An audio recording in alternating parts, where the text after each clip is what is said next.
miss what I say, really it doesn't matter. It'll really be you that they will join in time to hear. So let me begin by wishing everyone a good morning. I want to extend a warm welcome to all our colleagues that have joined us, and firstly request everyone to mute their mics, please. All non-speakers may kindly mute their mics until they are invited to speak so that we avoid all the static in question. Bala, if you can kindly also do me that favor. Oh, yeah. Yeah, thank you. Wonderful. So that, keeps all the static out. Now, we, as you know, are gathered today to hear you, Dr. Balachandran. And I might remind all my friends here that Dr. Balachandran does not need any introduction because he has actually spent a very large part of his life straddling the strategic community in India, in Delhi, and notably been a part of IDSA as well, all through these decades. And he, I think, is the person who can tell us as an expert on US foreign policy. He can tell us today a bit more about US presidential elections 2020 and the prospects in particular for India-US relations. Over the last few years, as you all know, India's relations with the US have been qualitatively different. They have been strengthened. There is a new thrust on economic and defense cooperation. There are more than 50 dialogue mechanisms that exist between the two governments. And there is a growing convergence at the strategic level on the emerging geopolitical and geoeconomic changes that define the Indo-Pacific today. We, as a people, as peoples in the two countries, are increasingly guided by our shared values, including democracy, openness, rule of law. And today our ties are also shaping up against the backdrop of a very fragile international compact that has been further challenged by the COVID pandemic. The politics of the COVID pandemic have also been playing out on the international arena. We have seen how multilateralism has suffered retrenchment and in no small measure due to President Trump's own policies, which emphasize more on an inward-looking United States, one that was ready to renounce the UN system in favor of an America First policy, the objective of MAGA, make America great again, to seek a preeminence of the type that existed way back in 1945 at the start of the sort of US-dominated era or the start of the Cold War. China, on the other hand, has been seeking to take advantage of the US's absence from multilateral structures or its preoccupation with other themes such as domestic issues or international terrorism.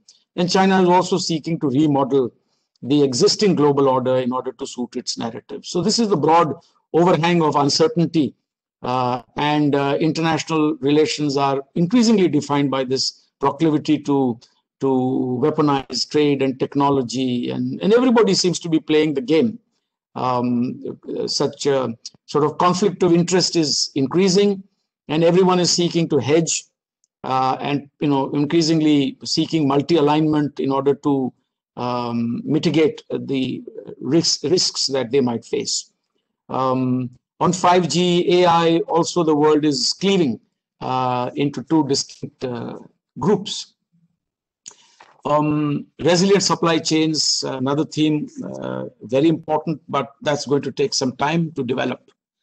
So much is riding now on the direction of US foreign policy under President-elect Joe Biden, and much depends on whether the US will seek to resume its leadership role in multilateral institutions, join the CPTPP, honor the JCPOA with Iran, perhaps rejoin the Paris Agreement on climate change now that John Kerry has been picked for the post of envoy for climate change. So to guarantee peace and security in the 21st century, India and US, Dr. Bala, I hope you agree for a start, we will have to come together to do more, to forge a new partnership, and also to develop collaborative structures, not just between the two of us, but also with other like-minded countries. And much has been done. We have a very large number of defense exercises between the two countries, and the foundational agreements such as GSOMIA, LEMOA, COMCASA, more recently BECA, and the ISA. These were all signed, and they open up new prospects for particularly our cooperation in the defense sector. The oil and energy that we get now from the United States has also changed the nature of the relationship. In some ways, US outlook towards West Asia, or more particularly the Gulf region or the Western Indian Ocean, is also shaped by the energy politics. And US itself is less and less reliant on oil from the Gulf. We seem to be more and more reliant on oil from multiple sources, notably now the United States. Our membership in MTCR, Australia Group, Wassenaar Agreement, all this, as well as the waiver that we've received from the NSG, these were obviously achievements that were realized on the back of intense diplomatic support from the United States. So we have to keep that in mind. Our cooperation in counterterrorism, intelligence sharing, all this is growing. They've acquired a qualitative edge and purpose to such cooperation. I personally believe that alliances can be restrictive, and the US itself has an array of different types of treaties and alliance partnerships all over the world, numbering more than 36. The fullest potential, in my view, of the India-US relationship can be anchored in the flexibility of options available to both sides. Without a formal alliance agreement, the sum of what India and the United States can do in tandem, in my view, will be greater than what they could possibly do through a formal alliance. I'm sure Dr. Balachandran can dwell further on all these issues that I'm offering to you, more in the nature of starters. So without much further ado, I now request Dr. Balachandran to take the floor and to deliver his talk. And on a more affectionate note, I too intend to now call you Uncle Balu, if you don't mind. So I saw a wonderful picture of you tweeted by Vice President-elect Kamala Harris 2 days ago, which showed you in your prime, I think in 1976, on your way to the Olympics in Montreal. So over to you, Uncle Balu. The floor is yours. Please speak as long as you want to, but hopefully no more than about 30 to 40 minutes, maybe. Thank you. And then we'll see if there are a few questions and answers. Yeah, sure. Thank you. Okay. Thanks, DG. I was quite surprised at the photo myself. I didn't know that I looked so nice. Anyway, now I'll talk in three parts. Okay, one is the US elections, and the second is on the forthcoming Senate elections in Georgia, how it may affect the future president's actions. And thirdly, in the India-US defense and strategic cooperation. The only last two things, I'll talk in two parts. One is, I'll talk on that. We assume, see, there's no president-elect. There's no formal definition of president-elect in US. There's only one president. The president-elect comes only on January 6th, when all the electors meet in Washington and the vice president reads out the elector's choice.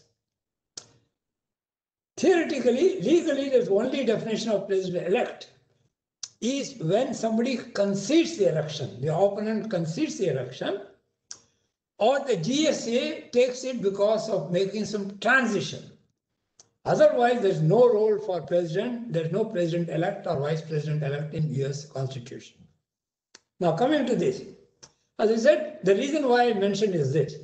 As all of you know by now, US elections are not direct elections, they are indirect elections. Now, although ballot boxes contain the presidential candidate's name, Actually, the voters are not voting for the candidate. They are voting for what is called electors from that state who are committed to that candidate. And each candidate has got a number of electoral nominations as per the distribution of the electors in each state equal to the senators plus the representative. It looks very simple.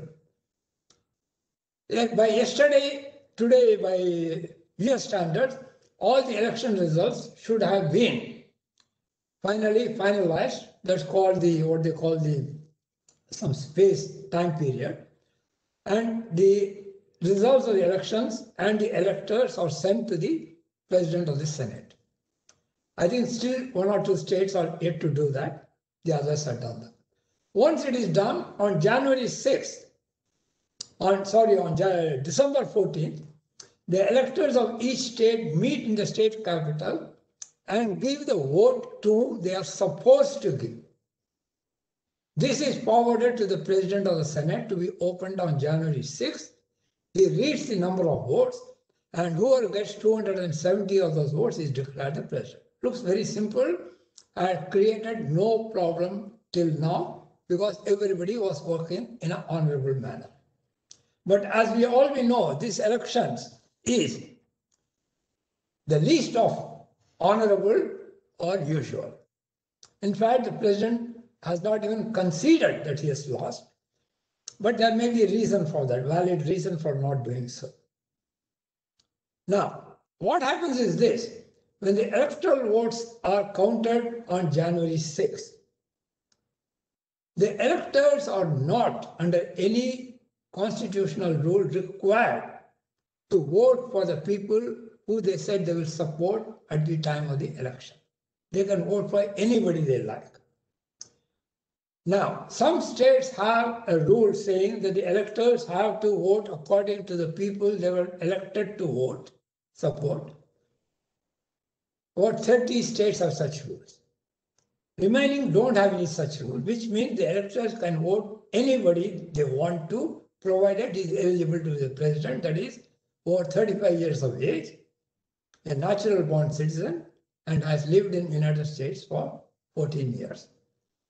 These people are called faithless electors. Normally, there's very few faithless electors.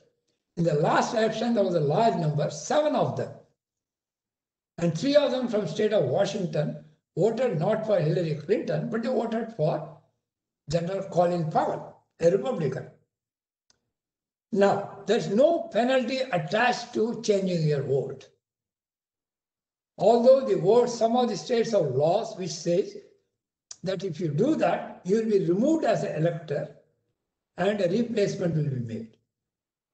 Out of the 33 states which have such rules, only 15 have a provision for cancelling the vote of the faithless legislator. Now, what happens is this. At the time of the election, electors, the rule is very clear. The candidate must have obtained 270 electoral votes. If he has not got that many votes, then the whole election is thrown open to the Congress. It's called a contingent election, in which each of the states vote with one vote for each state.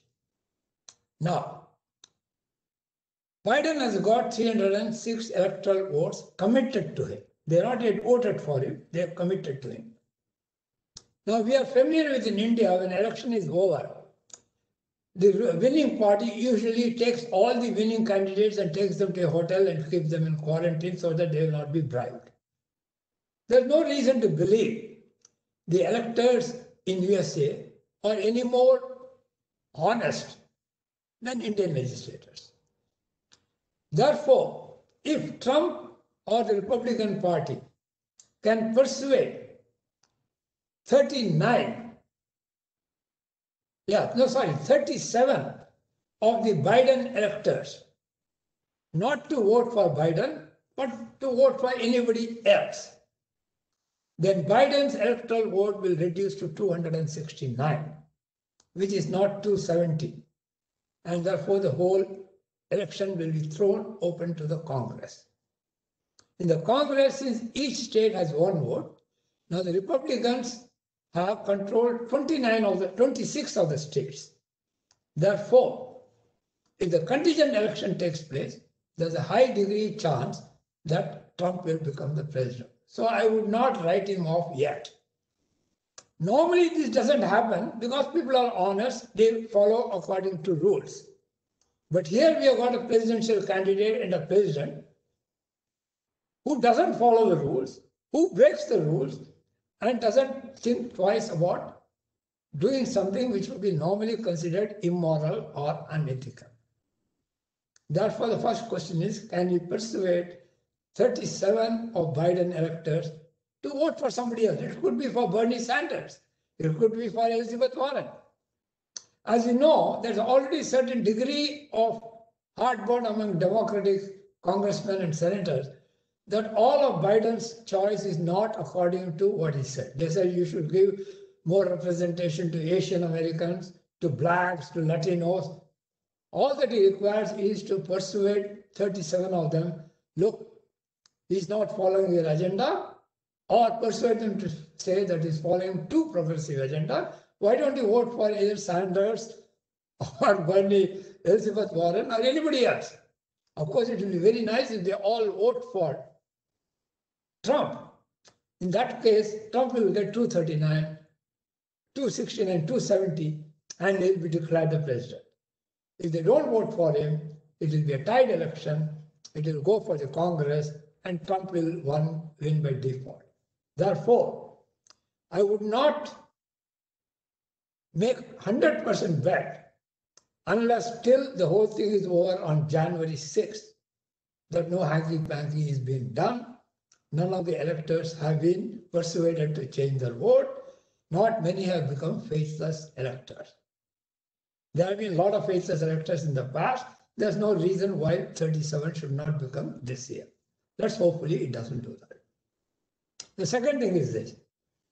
As far as India-US bilateral relations are concerned, purely bilateral matter, it doesn't make much difference whether it is Trump president or Biden president, because we have got all the, what we call the foundation agreement signed. The India caucus is the biggest caucus in the US Congress, and they have all worked in tandem. It's a bipartisan caucus. None of the pro-Indian legislation in Congress has suffered because of any division between the parties. Therefore, we will not have many difficulties in respect of purely bilateral political equation. The only problem may be in trade. For instance, Trump is somebody who wants to have a balanced trade, whereas the Democrats are not committed to that extent to balanced trade. So that may not create a problem under the Biden administration than it would do under a Trump administration. The other place where the relationship with Biden and Trump may differ would be in relation to India's approach to multilateral institutions and the US administration's approach to multilateral institutions. As far as Trump is concerned, he is not one who is in favor of multilateral institutions, which we are committed to, whereas Biden, by all means and by all accounts, is strongly committed to that. He will rejoin the JCPOA, WTO, Climate Pact, and all those things, which Trump had left out. So it's only in those areas we might find certain difference between the second Trump administration and the Biden first administration. Let's hopefully that it is a Biden first administration. The second thing is this, as I said, as far as the bilateral relations go, the India-US relationships are very strong in areas which are of concern to us, basically concerning national security, defense, and strategic cooperation. There we have already got all those things. We have signed BECA. In fact, we have no problem in accessing high technology US trade or US technology. All the export administration, export control rules or the classification have been removed in respect of India, except what they call the NP1. And even that is because we are not members of the signed NPT or NSG. Otherwise, There's nothing that is inhibiting US industry in collaborating or transferring high technology to India. However, it is up to us to make use of the opportunities that are afforded. The second thing is, again, the rule changes in US have made it easier for US companies and the US administration to engage in defense, what you call co-development and co-production with India. I will come to this later. Here again, from their point of view, there's nothing that is stopping them from doing that. But it depends how far we are able to make use of it. That is something which you have to consider. The third difference between US and Trump and Biden administration may be in respect of the US administration's approach to some of what we might call India's domestic legislation. Now, Trump was quite tolerant of whatever happened internally. He didn't say much. But we should not expect the same degree of latitude or a free play under Biden administration. As you know, last year, although I think it was not perfectly justified, the two Democratic Congress people, Jayapal, and the other one was Rashipa Tlaib, had introduced certain bills in the US Congress in respect of Kashmir, which didn't go well with the Indian government or the Indian, let's say, public. And in fact, our foreign minister cancelled a meeting with the House Foreign Relations Committee on account of the presence of Jayapal. Fortunately, it was a House meeting, and although senators are allowed to attend such meetings, closed-door meetings, at their request, fortunately, Senator Kamala Harris had not made such a request. Imagine if Kamala Harris had also wanted to attend that meeting, and our foreign minister said, I will not address any meeting where Senator Kamala Harris is present. What would be the situation today? It's true that that time she was a senator. At the time she was a senator, and now she's a vice president. So obviously responsibilities will weigh heavily on her. But nevertheless, it will be an embarrassment. The second thing is this. While they would not pay much attention, they would be very diplomatic about it. They will not make any frontal statement on anything. But I'm sure if asked a question, they would either reply to that, or if the congressional committees hold a hearing and ask for the administration's view, they'll make it known. For example, let us take the case of, although it may not happen, I hope it doesn't happen, what we consider laws regarding interfaith marriage. Now, if somebody goes and asks Kamala, we have passed an interfaith marriage which will regulate interfaith marriage, she says, good God, my mother was a Hindu, she married a Jamaican Christian, my uncle is a Hindu, he married a Mexican Christian, what happens to them? I mean, it's very embarrassing.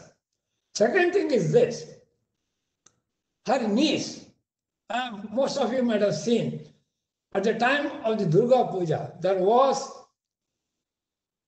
an image floating around in the cyberspace, which Kamala as Kali, killing COVID, not anybody else, COVID.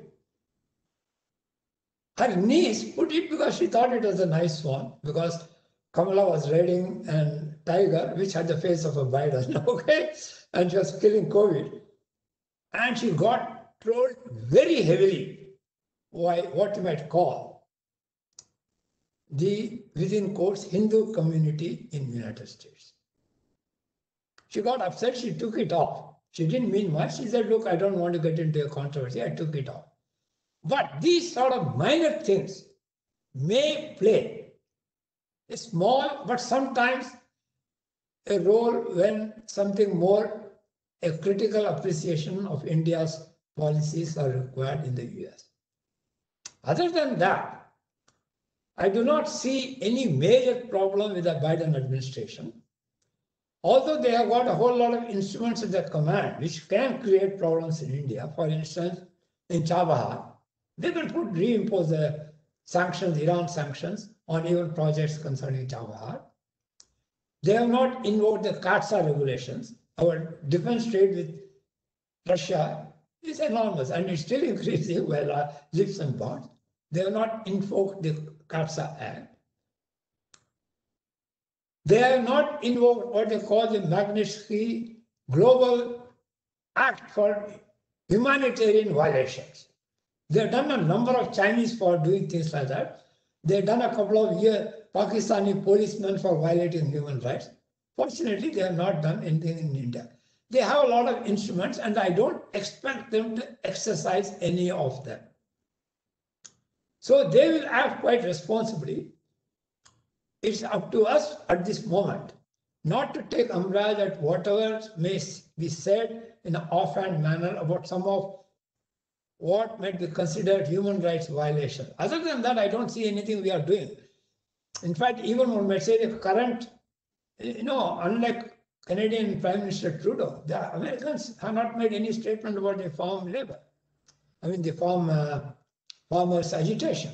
And I don't expect them to do that because it had been done. It's a peaceful demonstration. We have not done anything to stop them. And they don't have such a great domestic compulsion of domestic voters in order to pander to them. So I don't expect any great bilateral problem on that issue from the US side, but how the Indian side responds to some US statements may play a role. Defense cooperation is entirely up to India to make use of it. All the export control regulations have been removed against India. Yet, in spite of us getting the Strategic Trade Authorization 1, which enables us to trade with any of the other STA1 partners without requirement for further validation of any US technologies, our usage of STA1 licensing has been very, very low. Not at all in line with what we can, what we should, and what we could have done. That is partly because, excuse me, all said and done, even in matters of arms trade and arms technology, US is highly a legalistic society. They have got the Arms Export Control Act, the Export Administration Act, which all lay down very strict guidelines for how one should approach such cooperation. Now, if one reads this law, reads these rules and regulations, there's nothing that inhibits from India doing further. But we must be aware of them so that we can approach our requests for technologies in defense and other in a manner which is consistent with those laws, which we have not done so far, although, as far as I know, recently a number of US Department of Defense delegations have visited India to what you call explain the US laws to the Indian defense and other officials so that they will approach such transactions in a proper manner so that the legal impediments are not in the way unnecessarily. That's what we should do that. There will be certain outstanding issues. For instance, H-1B visa, which we think is, the H-1B visa in any case, Indians are getting about 70 to 80%. And we should, there's no birthright. Swarajya is my birthright, may be all right for independence movement. One cannot land up in JFK and say H-1B is my birthright. Every country has an immigration law. We have to understand that. But we can say that don't discriminate against us. Don't make rule against Indian applicants to H-1B. That we can do that. The other issue where we have not done anything is on the trade issues. The free trade agreement has not been yet signed, but that is more due to the various domestic rules, and free trade agreements have to be ratified by the Senate. So it has to be in line with some of the US requirements for a free trade agreement with other countries. If we do that, I don't anticipate any problems in getting a very good working FTA with USA. The third one, which I've been talking for a long, is what you call the H-1B dues, the totalization agreement, which we have been discussing for long, which has not happened. Again, in respect of totalization agreement, US has done it with a lot of countries. There are certain legislative requirements which says the country with whom you are going to have a totalization agreement must have certain social security laws which conform to these following parameters. We should study that, and I don't think we should have too much of a problem in being enabling to have a social security law which will conform to those requirements, yet would be fully respectful of Indian specific circumstances of Indian society, Indian labor, and Indian working conditions. Therefore, I do not anticipate many problems with the US Biden administration multilaterally. Bilaterally, not much unless we choose to make it so. And second Trump administration, yes, multilaterally we'll have a problem. Bilaterally, in security issues, not much of a problem. In trade issues, there may be a problem because it's more transactional than more guided by any political philosophy. Now, I come to the question of Biden administration. Hopefully, Trump will not be able to persuade 337 Biden electors. Still, Biden will have a huge problem because of the Senate will be still, I think, controlled by the Republicans. If the Democrats flip both the Senate seats on January 5th, then it will be 50-50 with Kamala Harris being the president of the Senate and giving the deciding vote. There will not be a problem. Otherwise, it will be 51-49, and the Senate, if they choose to, can block all of Biden's or many of Biden's legislative measures. In fact, they may even not confirm some of his nominees. For instance, there's already a question about Ms. Tandon, who has been nominated for OMB. Already there's a certain voices are being heard as a Republican. And the Republican Senate leader, Mitch McConnell, is not entirely very friendly towards the Democrats. So what will happen? The third thing is this. Even if it goes against the Democrats in the Senate, what role will Trump play in guiding the Republican Party? This is very important. In spite of the fact that he lost, in spite of the fact that he lost the election, he has got 70 or 80% of the Republicans still support Trump, and they feel the election was stolen. Will he play a major role in the continuing years in the Republican Party? My own feeling is this, that he will not because he doesn't want to. His psychological profile will not make him do that. For those who might go talk to some psychologists, the American Psychiatry Association has got categorization of disorders, mental disorders. And if you look up the mental disorder conditions of a narcissistic personality disorder of high degree, Trump fits it like a glove. And narcissists require constant feeding of attention. Till today, he has been getting attention because he is the president of the United States. Whatever he says will command attention. Tomorrow, when he becomes a private citizen, he may not get the same degree of adulation and public attention as he does now. Now, yes, narcissistic support is like a drug to a junkie. If it is removed, they have severe withdrawal symptoms. How Trump will respond to the severe withdrawal of the narcissistic support is something now I'm looking into that in the clinical literature.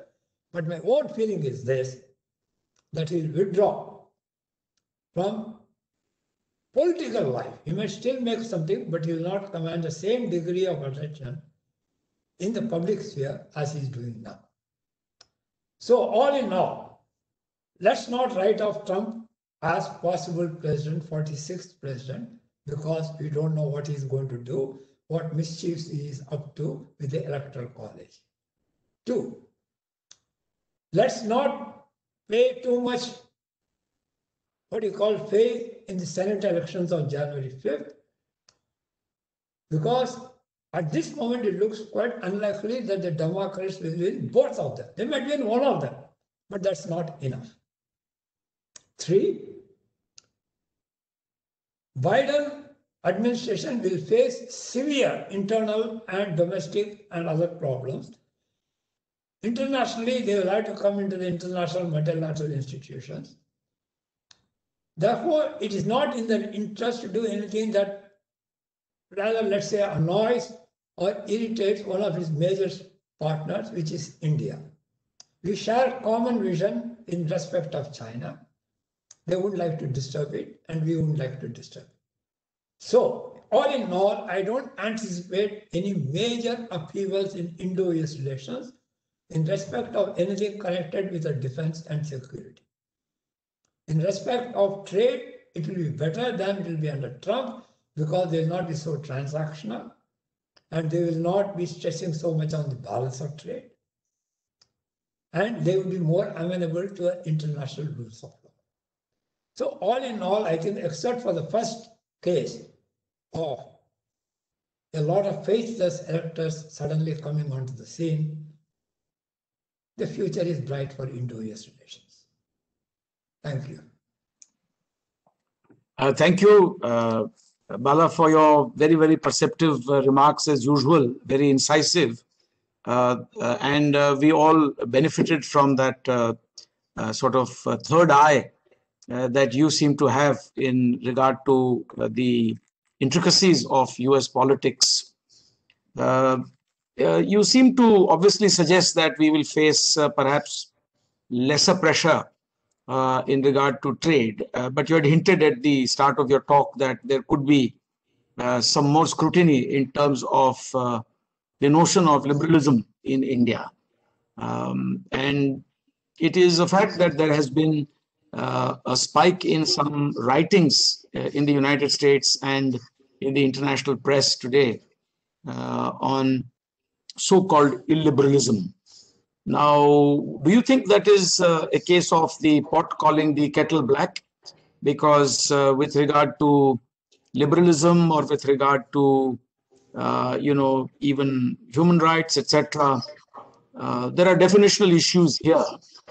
The Chinese, on their part, have no hesitation in coming up with their own white papers on the abuse of human rights by the United States of America. So they obviously play that tit-for-tat game quite frontally with the US. We don't. We seem to roll with the punches when they come from even a friend like the United States. So I wanted you to reflect a little bit on this aspect, whether human rights will come up more spectacularly, not necessarily trade, as you suggested, but on the human rights part, and as you said, interfaith and liberalism and all that. The other point is, do you think we have adequate engagement with the United States of America? We have 50 dialogue mechanisms, but are we docking in appropriately on all strategic issues? Are we maintaining, in your view, a dialogue with the kind of regularity at various levels that should be de rigueur for two countries that conceive of one another as strategic partners in the 21st century? You did say that we shouldn't write off President Trump, but we leave it to you to read the tea leaves and do that crystal ball gazing that you are capable of. For the world at large, it seems as if the writing is on the wall. But you have pointed out that sort of constitutional intricacy there. I also want you to say a word or two about how we have fared vis-a-vis China in extracting technology from the United States of America. Two very different states.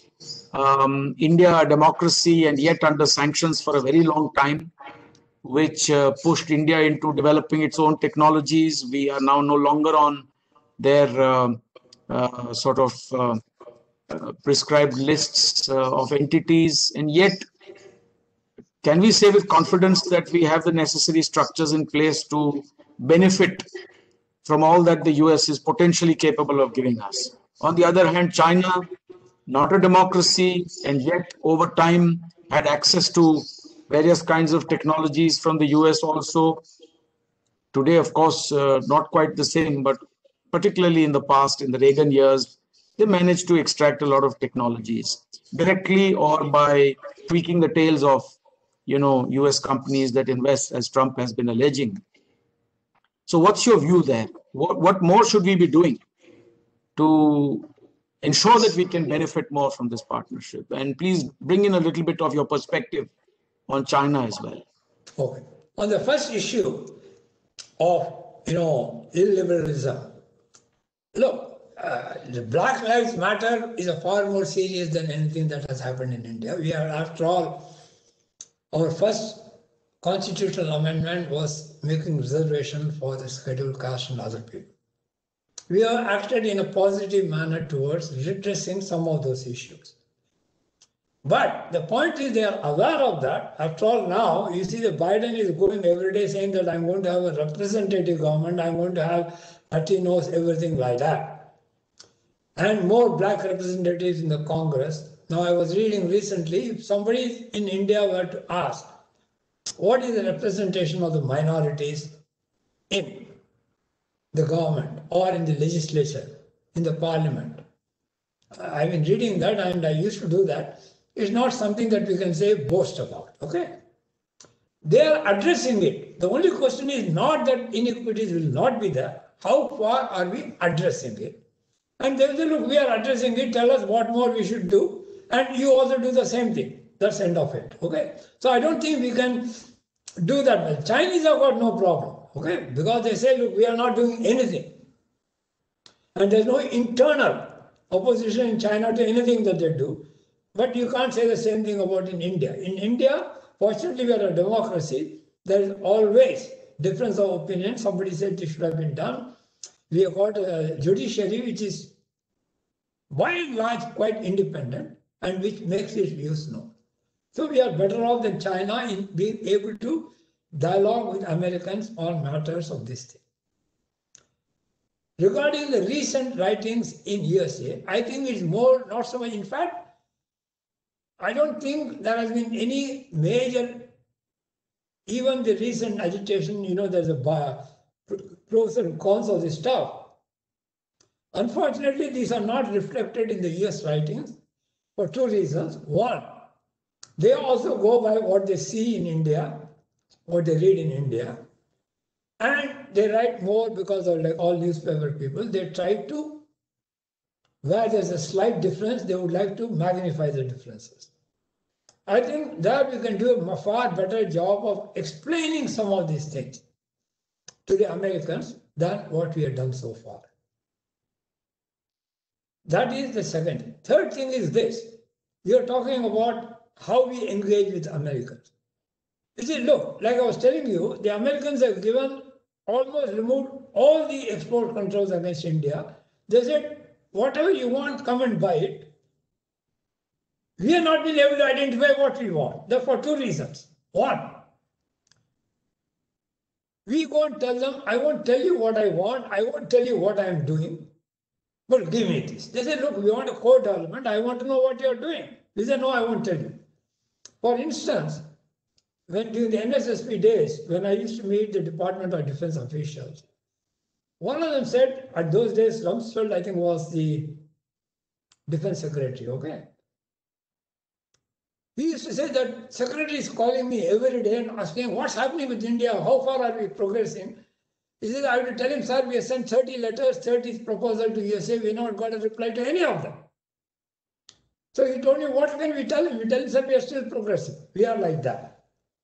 Two, when you do co-development and co-production, you have to explain to them what you are doing, what is your state of development, so that they know what you are doing and they will tell you what they are doing. In respect of cooperative R&D project, the US is far more open than India. For instance, we had the DTTI. Now currently, if you have to ask anybody in India, Could you tell me how many projects, what is the number of projects under DTTI that's currently operation between India and United States? Sorry, I can't tell you, it's a secret. Okay? I don't know it. The only way I found out was looking at various congressional debates where these things are legislatively required to be communicated to the US Congress that we are proposing to do this with India. From there, I got information about dozen projects which they had proposed with India. Whereas if I go and ask somebody in India, are we doing this project? They'll say, sorry, I cannot tell you. So we act in a series of total blanket darkness in India, other than those who do something but who may not know all the laws. 3, we are given access to everything, we don't make use of it.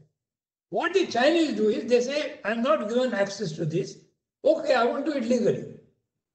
What are the ways around it? And they use that. We not only don't make use of the ways that are available to forget about going around it. With the result that while the value of the export licenses for what you call dual use items, not recently I've not been following it because of a variety of things. It used to run into, say, $2 billion, $3 billion for China. It used to be all the order of $100 million for India or $50 million for India. Why? We need more technology. We are capable of absorbing that. We are doing R&D. We should be able to get it. But to get it, you have to ask for it. To ask for it, you have to ask for it intelligently. Now, so that is one of our deficiencies. Right now, as I told you, I have no idea. For instance, there was what you call the Pathfinder project. One of the first Pathfinder job, it was a co-development project. There are not many co-development and co-production projects between India and US, as far as I know at this moment. That was called Mobile Hybrid Electric Power System. It was a requirement for the US Army. They suggested it. We said, yes, we will take it. We started working on it. The Indian laboratories put out tenders for expression of interest. They put out in their country expression of interest. They worked on it. We are supposed to work together. For reasons which I don't know, which I can't ask because they say, sorry, you are not person to know, we can't tell you. We dropped the project. They went ahead with the project. Now they are productionizing it and they are getting it. Now, everybody will admit that there's a great need, especially these days, for a very lightweight, highly energy efficient, high energy to weight ratio of power system that is required for the Indian Defence Forces.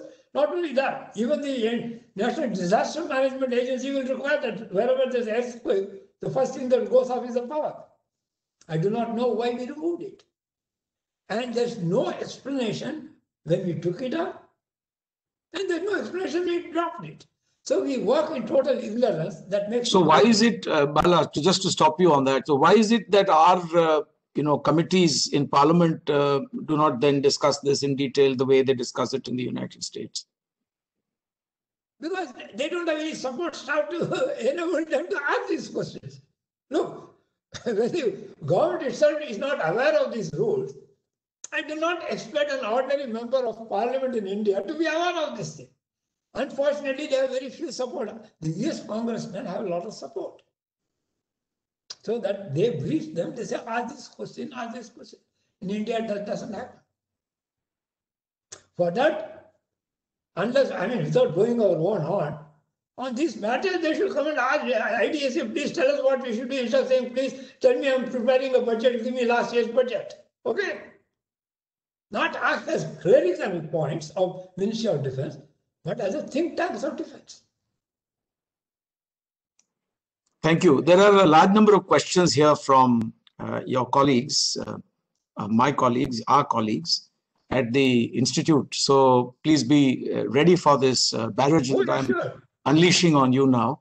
Colonel Vivek Chadha wants to know what is likely to be US policy towards Pakistan and China in relation to India, as in a kind of comparative analysis, especially also looking to what the Trump administration did so far with Pakistan, China in relation to India. He also wants to know, is there more cooperation between the US and India in the private sector in India, since the private sector is stepping up its presence in the defense sector? Of course, you can answer this in light of the industrial security annex to the GSOMIA agreement of 2002, which was concluded in 2018 during the visit of 2019, during the visit of our defense minister to DC. He concluded the ISA agreement, the annex. So you can comment on that. Then Shruti Pandalai wants to know, will you remember all this, or do you want to open your own? No, one by one. I'll ask Colonel Chadda's question. Okay, go ahead. Maybe I'll let you finish that and then run through. Most people will ask me questions because they want to take revenge on me. I ask questions of them. Actually, Shruti also wants to know the same thing. So Shruti Pandalai's question is about Biden administration's policy towards China. Will it stay on course, or will the approach be different? So anyway, these two you can club together. As far as Pakistan is concerned, they used to have annual budgetary allocation for what you call the foreign military financing for Pakistan. That was basically grants. That has almost stopped now. 2, the other major transfer of resources to Pakistan was in the logistics support payment, LSP. That used to run into a couple of $100 million, 300, 400, some. It went up to $900 million in 1 year. That has stopped for the last 3 or 4 years. I was doing a study. The financial transfers from the United States to Pakistan in support of Pakistan's defense and security efforts has almost ceased for the last 3 or 4 years. I don't see that picking up again. The number of military sales also, what you might call the excess defense sales, has also gone off. Now, what are the sanctions they can put? As I told you, they are using some of the instruments. For instance, I told you 2 or 3 Pakistanis have been already sanctioned under the Global Magnitsky Humanitarian Act. So they are doing slow a little bit. But one must understand that they do need certain amount of Pakistani assistance in controlling some of the issues that are developing in Afghanistan. And Pakistan is in a better position to help them than India. So you cannot expect them to throw the baby with the bathwater. But I think if you can say some imaginative ways in which US can use this existing legislation and existing actions against Pakistan in a manner that does not detract from the usefulness, it will be useful. But there's no point in saying declare Pakistan a terrorist state. There's a, you are not declared it, you want me to do it. What have you done against Pakistan? Can somebody say that? Have you broken out diplomatic relations? No. So it's not fair to expect that the US will fully carry India's burden in respect of Pakistan. As far as China is concerned, I think it will not go back to the pre-Trump days when Biden was the vice president to Obama, in the sense of that let's go back to the status quo ante with respect to China. That's not going to happen. Because a lot of water is flown under the bridge, and therefore it will change. But here again, the question will be, in respect of China, how far are we doing some of the things that the Americans would like us to do, so that we can tell them, you please do what we want to do. It will be very difficult to say that please do this for me. I'll think about what you're saying. I'll think and do it later. But just to tell you that the Chinese seem to be quite confident, as suggested by a recent dialogue that we had with some senior Chinese people, that included Mr. Taiping Kuo himself. And we gathered that they do seem to think that relations with the United States will not remain in the trough in which they find themselves currently forever.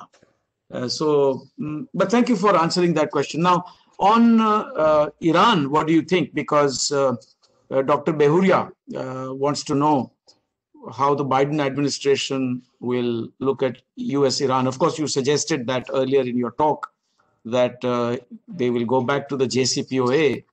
But is it quite as simple as that? I mean, Iran has moved from, X amount of its stash of fissile material now to 10 times that, 10 times what is permitted under the JCPOA. That's what it's holding today. I mean, all these things that have happened since the JCPOA came apart will not be easy for the US to simply brush aside. How are they going to reset the equation to where they left off? How will they pick up the threads where they left off? JCPOA, there are two aspects. None of the things that Iran has done are irreversible. They themselves have said, we have not taken any irreversible action. For instance, the stock of uranium enriched to say 2.37% or even more than what they were allowed. It is not that they say that we will not dilute it or we will not send it outside. So that they have not done it. So the JCPOA, as far as Iran is concerned, it is not irreversible. Only thing they would look to see is whether some of the irreversible things that have been done by US are reversed. For instance, the sale of oil. That rule still holds good. The restrictions on banking transfers. These things are all under JCPOA. They would expect that. I do not expect Iran to do anything more.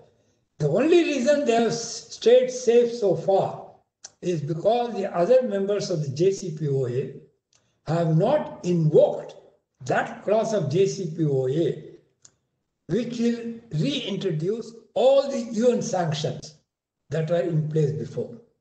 Two, the reimposition of such rules doesn't require a vote from the Security Council. It's automatic if the majority of the JCPOA members feel that it should be done.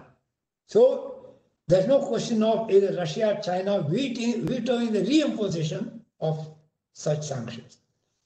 If the full UN sanctions which existed before JCPOA came into force are imposed on Iran, it will face far more severe problems than it is facing today.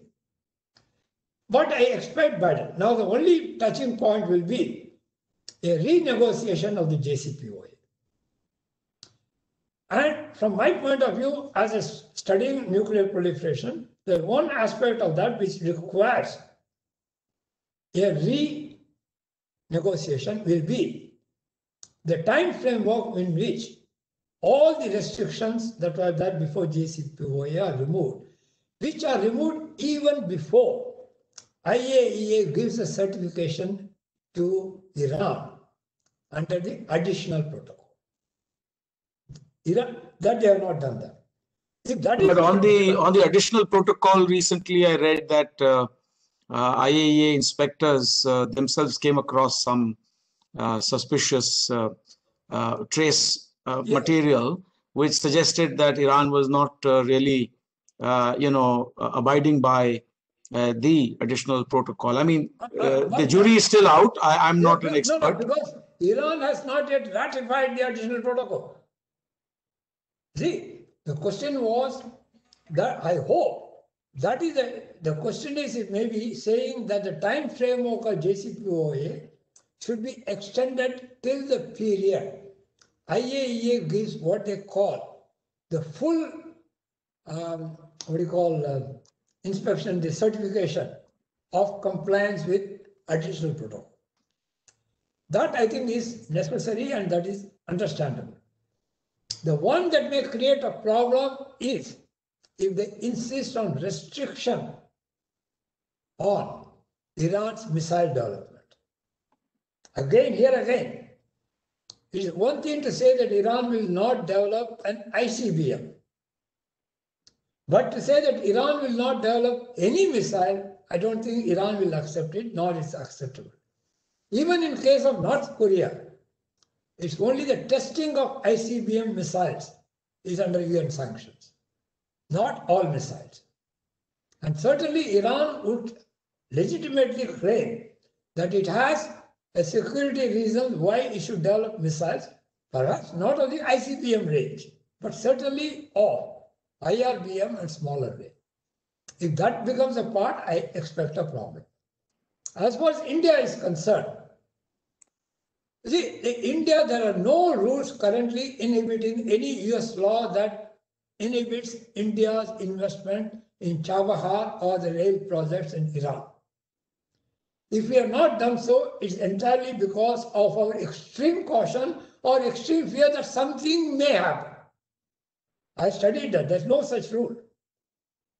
So it is because of our own deficiencies and our own timidity that our involvement in the financial investment in Iran is far below what it should be.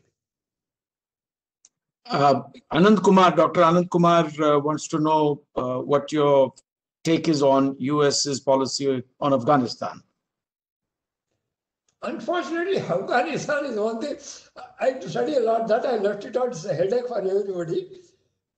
But it's something which you can't, like, you can't handle it, you can't swallow it, you can't spit it out. No, but will Biden change anything that Trump is committed to? I don't think they'll do anything. In terms of withdrawal, etc.? I don't think they'll do the total withdrawal because they realize the total withdrawal will lead to far more difficulties than it do. But neither will Biden, given his past criticism of his past actions, increase the level of involvement to a level which is much more than what it is today. In a way, you already covered Mudassar Kamar's question with regard to JCPOA, so I don't think I should, berate that point any further with you. And also, in your talk, you have covered the chances of Trump actually splitting the 37 Democratic electors, that vote that you were talking about. And that was part of Mudassar Kamar's question. I have one more here in the chat box from Dr.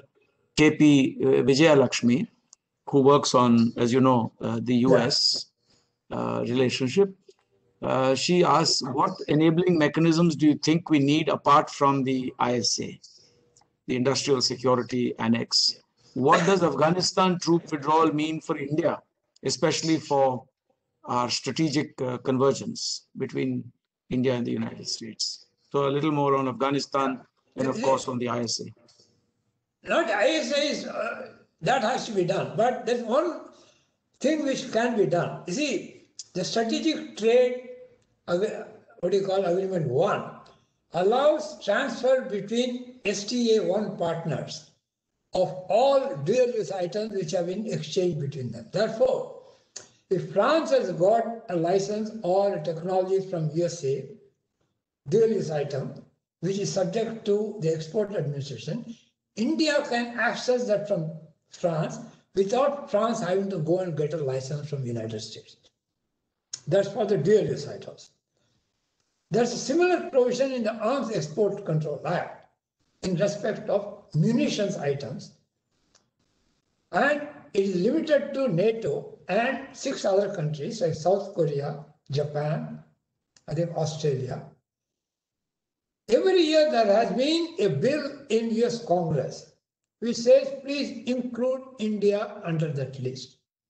What happens is, under that list, any munitions or military item transferred from USA to any of the other members, that country can transfer that to India without having to go to USA to get a re-export license. That we should do. For instance, when we are getting a Hawk aircraft, the British government had to get a license from the United States because by then that company had been bought over by the US company. So they gave it a license to export some items for that to India. Under this provision, there was no need for them to do that.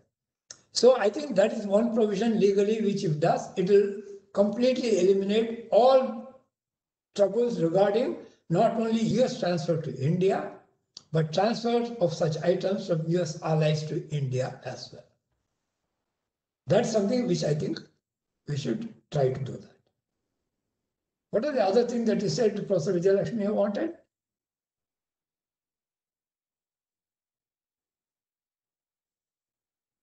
Couldn't hear you. No, I can't hear you. Piyush, I couldn't hear.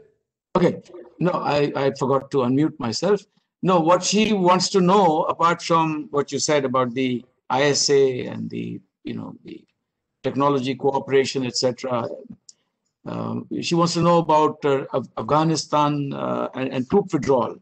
Will troop withdrawal reduce the convergence between the United States and India? I think they might take India's views whether they should completely withdraw all troops. I don't think we would like them to withdraw. Not many countries would like US to withdraw all its troops from US. The difference is from zero to how much is a question. I think that's something which, and how much would other countries be willing to take on their shoulders if they say, look, okay, I'm withdrawing 10. Can you supply 1? I think those are the things which they might like to discuss with, not only with India, or the other allies, in order to be able to extricate themselves. If the other saying, you stay, we are going to get out of that. I think that's the thing. But other than that, I have not studied, I must confess, the Afghan issue to that close, which I've done the other issues. Let me just take you to the Quad and the Indo-Pacific. Do you think under a Biden administration, there will be the same kind of ardor for the Quad that has been in evidence during the Trump administration? I think it will be, look, I think it will be even more provided we are also willing to be much more active in the Quad. Not in the Indian Ocean. Indian Ocean, look, there's no need to be saying that I've got Indian Ocean. In the South China Seas, how willing are to be more active than we are to? Let's say the freedom of navigation operations. Would we be willing to join the Americans in the freedom of navigation operations in the South China Sea? No, why would you say that? Because the Americans conduct FONOPs against India as well. Oh, in yeah, 2017, they conducted FONOPs against 20-odd countries that included friendly countries like the Philippines, Indonesia, and India. Yeah. So FONOPs is a different kettle of fish. My question was, look, President-elect Biden was earlier vice president. In the second Obama presidency, there was a lot of talk about a pivot to Asia, a rebalancing strategy, etc. And as we all know, the real pivot was executed. Even as Obama was speaking of a pivot, the real pivot to the region was executed by Xi Jinping soon upon his arrival on the stage in 2012-13.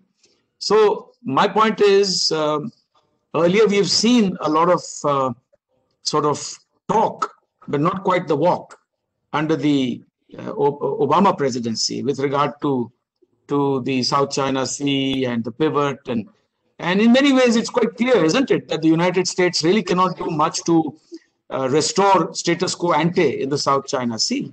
It's virtually impossible. FONOPS simply addresses, it's dealing with the symptoms. It's not addressing the core issue there. So my point, the question really to you is, will there be the same ardor?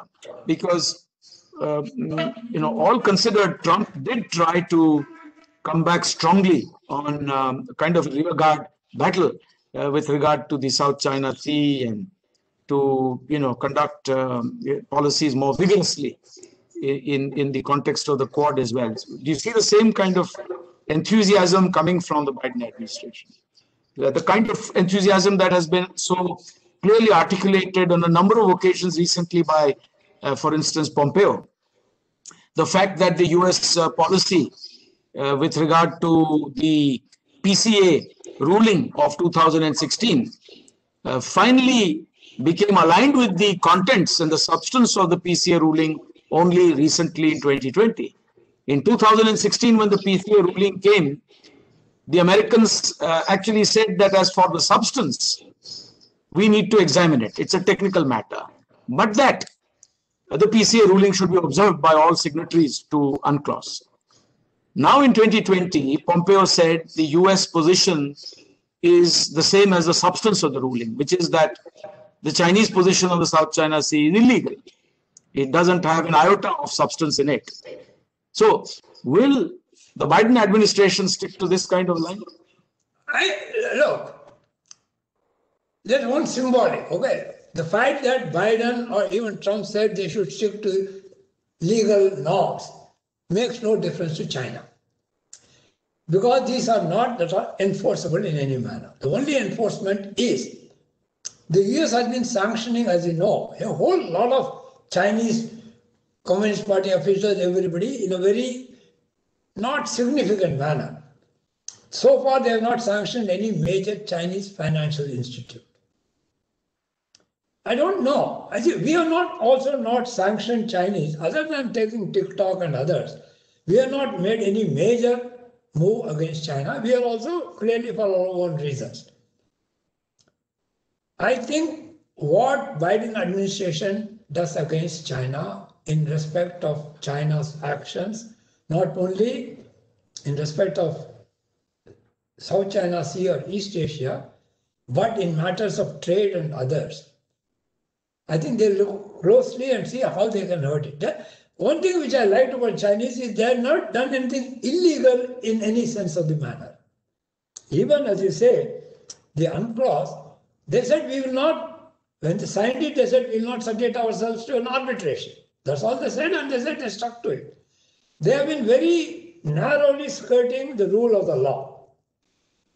Whether the US will enforce some of, for instance, sanctioning financial institutions of China, that they have not done so far. They might do it.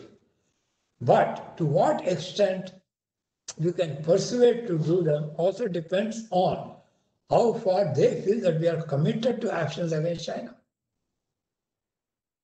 I don't think that anybody feels that notwithstanding the Chinese aggression in our northern borders, India feels sufficiently strong to take any action which they feel that Chinese may feel that it hurts them. Okay? But the great bard of US diplomacy, Henry Kissinger, has been saying quite recently that Biden would be, wise to engage more and to have better communication with China. Otherwise, we are drifting towards a situation that prevailed before the First World War. I mean, such ominous words coming from the bard himself, the presiding deity of diplomacy through the latter half of the 20th century. When he says that, people take it seriously, isn't it? So do you think that Biden would kind of go slow, therefore, on all this? And I don't think so. No, I'm saying this because, look, during the Trump presidency, we've seen some kind of a movement, even in terms of legislation with regard to Tibet, the imposition of possible sanctions for those that interfere in the ecclesiastical Tibetan matters. We have seen a similar kind of response coming through for Tibet, Xinjiang, Hong Kong, a number of issues. So will Biden be able to stay the course? Will he hold the line? Yeah, I think so. I think, in fact, you see, the things are this. The number of legislation that was passed with respect to Hong Kong and Uyghur Human Rights Policy Act was passed last year. All of them which have implementing actions and sanctionable actions and sanctions associated with that, I think they'll all be enforced. Okay? Now, to what extent we can encourage them to persist with that, I think that we'll have to think. I don't know, but I hope to study this in the coming months, having some talk with some of those people. Thank you very much. Look, we have kind of squeezed every last drop out of you today. But I know you are soaking up a lot yourself, and that you will give us more time in the future for another session like this. in the near future. Things are developing at a very brisk pace, as you yourself outlined in the realm of US politics. So there's much that lies ahead. And today I can only thank you on behalf of all our colleagues for this wonderful opportunity to engage you, to hear your views, and to give us more food for thought on some of the relevant issues pertaining to our own region as well. So once again, thanks a ton for the generosity of your time and for also making these very substantive remarks. Thank you very much. Well, thank you very much. Really benefited from every bit of it. I enjoyed the interaction quite a lot. I mean, questions are interesting. That gives me thought for more study. Okay, I'll do that. Thanks a lot. Thank you very much. Yeah. Thank you. I speak on behalf of all of us. Thank you.